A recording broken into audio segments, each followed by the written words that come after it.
So I've tested every iPhone out there. From $599 to over $1,600, there's a lot of iPhones to choose from. And choosing the wrong iPhone could mean wasting so much money for features you're probably never going to use. Or even worse, missing out on capabilities you'd actually love. With 5 different iPhone models to choose from in 2025, I'll make it super easy that by the end of the video, you'll actually know which one to buy and which one not to buy. Let's start off with the design and the display. So the iPhone 16e is Apple's most affordable iPhone in the lineup right now. It is $599. It features a beautiful aluminum design with a glass back, and it comes in just 2 colors, black and white. It has a beautiful 6.1-inch OLED display that features a notch that might feel outdated for a lot of people. It also lacks an always-on display, the ProMotion display. It does have the action button though, which a lot of people love. If we have a little bit more money to spend, starting at $799, you've got the base model iPhone 16. It also packs a 6.1-inch display or a 6.7 inches on the 16 Plus. Since you're paying more, you're obviously getting more. It's higher brightness levels, so perfect for the outdoors. The design of the phone also feels slightly more premium. It also comes in more fun colors, so if you want that hot baby Barbie pink, you're gonna have to buy the iPhone 16. The iPhone 16 comes in black, white, pink, teal, and ultramarine, which is this one right here, which is absolutely gorgeous. Also, in terms of design, it also packs the action button and the new camera control. More onto that later. For me, the best thing about the design of the iPhone 16 is that it does have the dynamic island. The dynamic island, apart from being extremely useful for sports, for timers, for music, it's honestly one of my favorite features on an iPhone. It's truly what makes an iPhone feel modern in 2025. Comparing it to an iPhone 16e, having a notch kind of makes you look like you have an old phone, which I don't really care what people think about me having an iPhone, but I truly care about what I feel when I look at that iPhone. When I personally buy an iPhone and spend all my savings on it, I kind of want it to feel new. I want it to feel modern. And apart from feeling modern, as I said, the dynamic island is obviously extremely useful. So it's a big selling point on the iPhone 16. And then you've got the beast, the iPhone 16 Pro, which starts at $999 and it steps it up to a beautiful titanium frame. This iPhone is lighter and more premium than aluminum. It feels premium and comes in very elegant finishes. Black titanium, white titanium, natural titanium, and this is my personal favorite, desert titanium. The display also increases to 6.3 inches and 6.9 inches on the Pro Max model, and it brings a couple exclusive features. Now, why you're paying more for this are the improvements in camera. Since you've got 3 cameras, as you can see, you're getting the always-on display, so the display will never turn off. It's very useful for those occasions when maybe you've just got your phone on the table and you want to know the time really quickly. It also packs ProMotion, so your display will refresh at 120 Hz, and you've got the brightest display ever on an iPhone. It's incredible, especially on the outdoors. Okay, so if we're talking about design and display, here's what you gotta know. The titanium on the Pro models make the phone feel extremely premium. If you don't really care about your iPhone feeling fancy or premium, aluminum is also obviously great because of how light the phone is in your hand. When it comes to screens, here's what you should actually care about on your day-to-day. The ProMotion on the Pro models truly make the scrolling very buttery smooth. The always-on display is very nice to have, so you can always glance the time or your widgets on the go, but it's not something necessary to the iPhone experience. And brightness on 16 and 16 Pro really is noticeable. So if you're someone that goes out in the outdoors, maybe you're out on the beach, maybe you're out in the city a lot, having a screen that is extremely bright is something very important to have. Let's move on and start talking about the camera systems now. Because even though the lineup shares a lot of similarities, they are extremely different. Let's start with the iPhone 16e, which features one single 48 megapixel main camera. Now, the nice thing about the iPhone 16e is that it also enables ×2 optical quality zoom.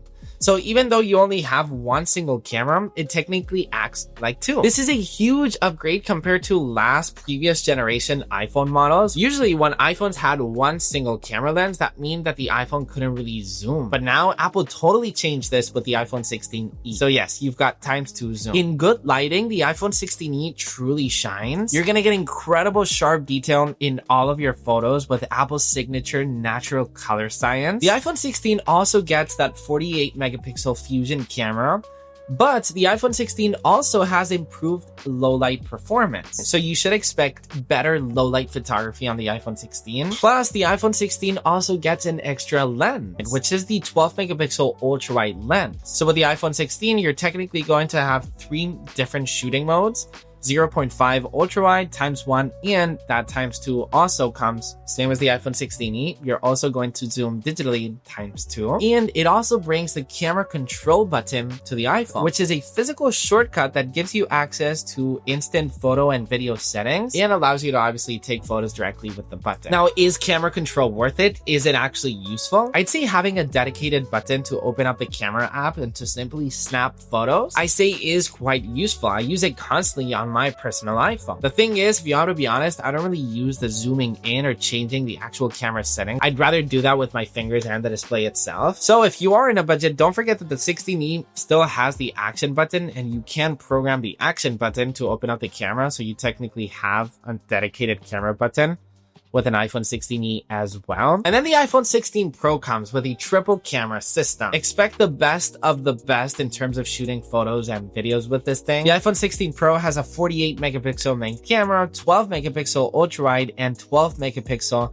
×5 telephoto lens. So if you want the best iPhone that allows optical zoom, you're gonna have to get the iPhone 16 Pro. The iPhone 16 Pro also has the best sensors, the best image processing, resulting in better sharpness, dynamic range, and low light performance. The iPhone 16 Pro is the go-to option for mobile photographers or the person that wants the best camera on a smartphone. So a quick summary on all 3 iPhones. All 3 iPhones shoot incredible images, and during daylight, all the images will pretty much look the same. The main differences with the cameras are the different lenses. So with the iPhone 16 Pro, you've got a ×5 zoom, you've got an ultra wide lens, and instead with the iPhone 16e, you've got one single or ×2 zoom optical lens. So it all comes to this: camera control on more expensive models and better zoom and versatility on different models compared to the iPhone 16e. Let's talk about the performance and the chipset now. Both the iPhone 16 and the iPhone 16e have the A18 chip, and the iPhone 16 Pro has the A18 Pro chip, which is the most powerful mobile processor. Honestly, in terms of processor, the entire iPhone 16 lineup is extremely powerful. You will not notice any differences on the day-to-day tasks.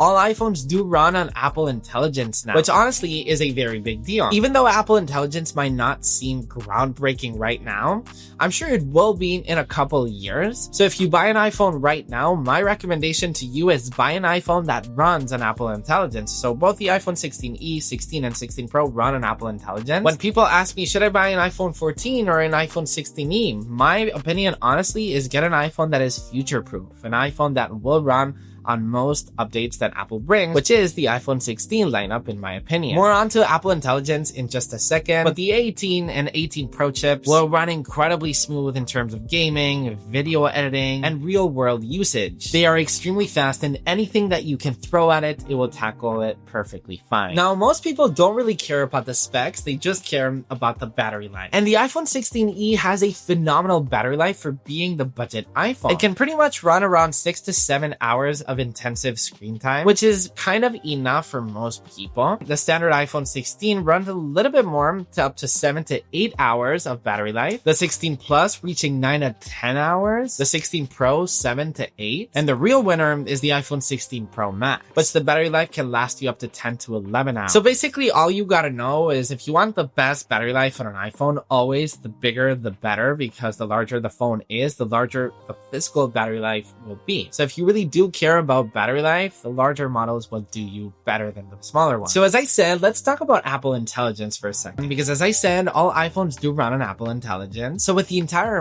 iPhone 16 lineup, you're gonna be able to create custom emojis using Genmoji. You simply type in your prompt and your iPhone will generate a custom emoji for you. You've also got writing tools, which allows you to concise, summarize, or even compose text directly from the keyboard of your iPhone. You've got the ability to summarize emails, have priority notifications. My favorite Apple Intelligence feature is ChatGPT being integrated with Siri now.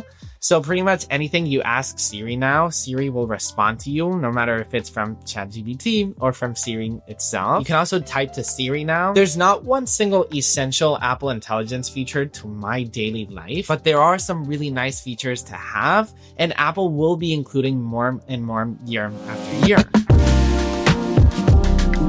So after discussing the best and the worst of each iPhone, before I tell you which iPhone you should personally buy and which one you should not buy, my recommendation to you is, now that you're more informed on which iPhone you should buy after all of this information I just gave you, is go to Apple's website, tap on iPhone, and then tap on compare, and select the iPhone models that you're kind of more interested in. And from there, you'll be able to compare way closer on the needs that you personally need. It will be way much easier because obviously each person is different, each necessity is different, but nevertheless, here's which iPhone I personally recommend to you. I'll be selecting the best winner depending on each and everyone's needs. So the value champion, the iPhone that has the best value, obviously has to go to the iPhone 16e. Coming at $599, it packs the A18 chip, a beautiful, gorgeous 48 megapixel camera, Apple Intelligence supports, and it gives you 90% of the iPhone experience in a very affordable package.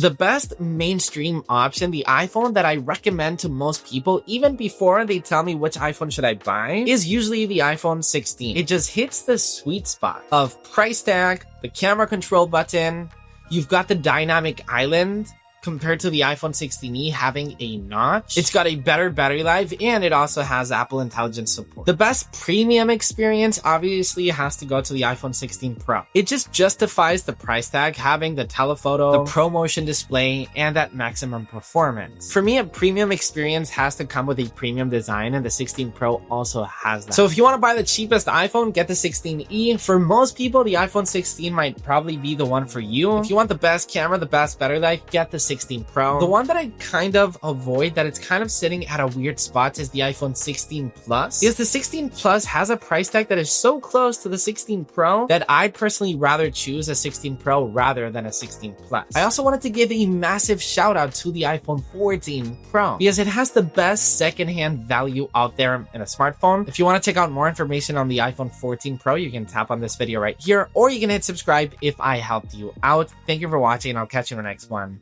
Peace.